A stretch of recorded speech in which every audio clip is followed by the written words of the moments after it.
हुआ है जब से पाकिस्तान के ख़िलाफ़ इस तरह बुज़दिल भारत ने रात के अंधेरे में हमला किया है। तो सर, हर कोई अपने फोरम के ऊपर, हर कोई अपने प्लेटफॉर्म के ऊपर पाकिस्तान के बयानिए की जंग लड़ा और हमारा फ़र्ज़ है, हमारा जीना मरना पाकिस्तान में है। हमें सबसे पहले अपने जो मीडिया है, पाकिस्तान की मीडिया का किरदार है, उसको अप्रिशिएट करना चाहिए कि उसने कोई जनूनियत नहीं दिखाई, कोई गलत इमेजेस नहीं दिखाए, कोई अपनी तरफ से उन्होंने खबरें नहीं दिखाई, बड़ी रिस्पॉन्सिबिलिटी का मुकाबला किया। और अगर दूसरी तरफ इंडिया को देखा जाए तो सर, कल जो इंडिया का जो मीडिया था, उनका नेशनल मीडिया, उन्होंने कहा कि हमने मुल्तान के अंदर समंदर को फतह कर लिया। मुझे पता चला कि मुल्तान में, अब मुझे पता चला कि मुल्तान के अंदर समंदर भी वाक़ है जो उन्होंने फतह भी कर लिया है। तो वो तो इस किस्म की इररिस्पॉन्सिबिलिटी का मुकाबला कर रहे हैं। तो इस मौका पे मेरी गुजारिश है, क्योंकि गवर्नमेंट के लॉ मिनिस्टर साहब बैठे हुए हैं और दूसरे मिनिस्टर तारिक फजल चौधरी साहब भी बैठे हुए हैं, कि सर जिन लोगों के ऊपर आपने पाकिस्तान का नाम रोशन करने पे, जिन एंकर्स पर्सन पे, जिन लोगों के ऊपर आपने पाबंदी लगाई है, एटलीस्ट उनको भी पाकिस्तान के बयानी की जंग लड़ने दें, क्योंकि वह सब पाकिस्तान है, पाकिस्तान के जिनके आपने अकाउंट्स बंद किए या जिनका आपने टीवी प्रोग्राम बंद किए। सर, दूसरी जंग जो हम लड़ रहे हैं वो हम सोशल मीडिया की जंग लड़ रहे हैं।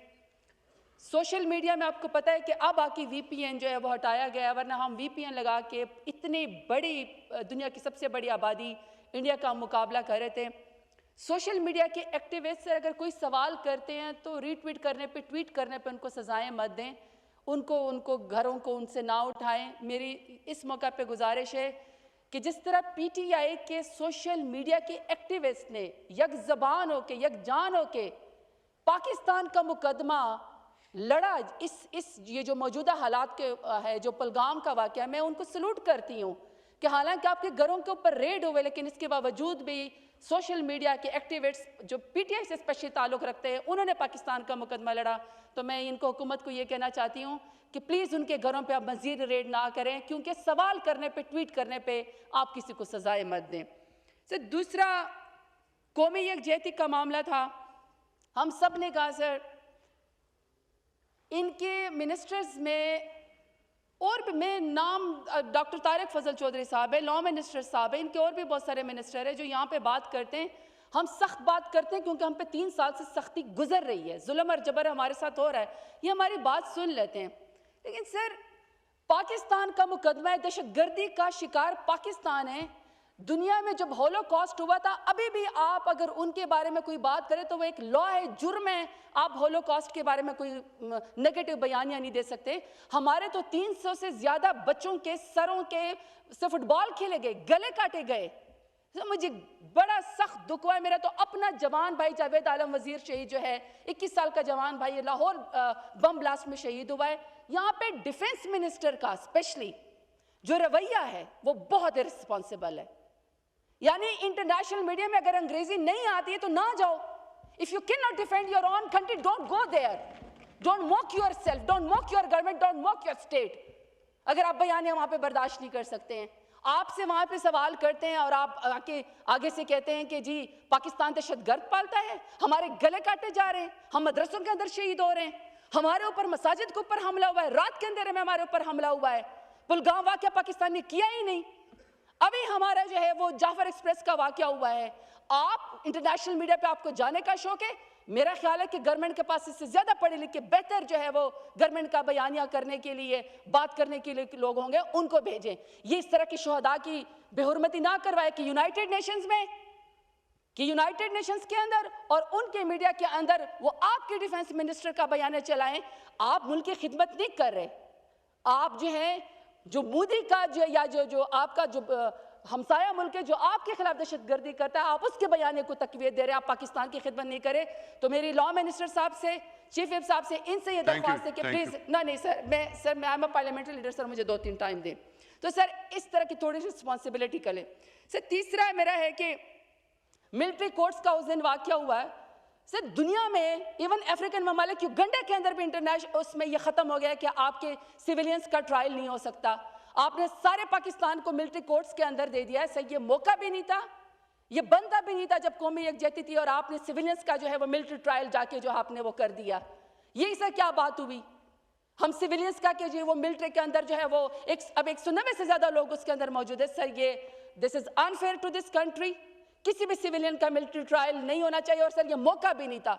सर दूसरा, कल अडियाला जेल के बाहर एक इलेक्टेड सीएम के पीके वहां पे गए, आपने सर उसको मिलने दिया। क्या ये कौमी यकजहती का आप वो देना चाहते हैं कि आप एक इलेक्टेड सीएम को एक पुलिस वाले ने, आम पुलिस वाले ने अपने लीडर से मिलने नहीं देते? सर ये इस तरह की हरकतों से कौमी बयानिया को तकलीफ होती है। और मैं आखिरी बात से कहूंगी, आखिरी बात मैं ये कहूंगी कि मैंने उस वक्त भी कहा था कि अगर अपोजिशन लीडर राहुल गांधी के पास जा सकते हैं मोदी झूठे वाक्य के लिए जो पाकिस्तान ने किया भी नहीं, तो आप पाकिस्तान के सबसे बड़े लीडर जो 90% से ज्यादा अवाम जिसके साथ इमरान खान है, सर मैंने तो 1.5 लाख वोट दिया है, अली मोहम्मद खान ने लिया, इन सब MNAs ने 1.5 लाख वोट लिया है सर वो, लेकिन 1.5 लाख वोट तो मैंने इमरान खान की वजह से लिया है। तो इमरान खान से जाके पूछो, वही एक कौमी यकजहती आपके साथ बात करेगा, उसको सर बाहर लेकर आए, जेल से बाहर लेकर आए, दुनिया को भी पैगाम दे कि आप किसी की पॉलिटिकल विक्टिमाइजेशन नहीं करते। अगर कोई मजबूत और जिद्दार तरीके से पाकिस्तान का मुकदमा लड़ सकता है तो वो गैरतमंद इमरान खान ही है।